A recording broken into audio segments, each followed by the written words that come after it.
নমস্কার। কবি শঙ্খ ঘোষের মিথ্যে কথা। লোকে আমায় ভালোই বলে, দিব্যি চলনসই, দোষের মধ্যে একটু নাকি মিথ্যে কথা কই। ঘাটশিলাতে যাবার পথে ট্রেন ছুটেছে যখন, মায়ের কাছে বাবার কাছে করছি বকম বকম। হঠাৎ দেখি মাঠের মধ্যে চলন্ত সব গাছে এক এক রকম ভঙ্গি ফোটে, এক এক রকম নাচে। উমা, দেখো নৃত্যনাট্য!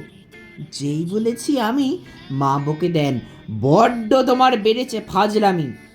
চিড়িয়াখানায় নাম জানো তো আমার সেজ মেশর? আদর করে দেখিয়েছিলেন পশুরাজের কেশর।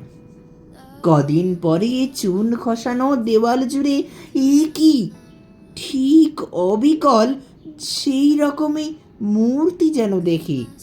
ক্লাসের মধ্যে যেই বলেছি সুরঞ্জনার কাছে, জানিস আমার ঘরের মধ্যে সিংহ বাঁধা আছে, শুনতে পেয়ে দিদিমণি অমনি বলেন, শোনো, এসব কথা আবার যেন না শুনি কক্ষনো। বলি না তাই সেসব কথা, সামলে থাকি খুব, কিন্তু সেদিন হয়েছে কি এমনই বেয়াকুব।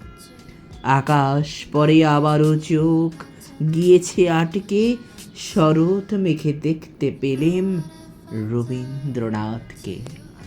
নমস্কার।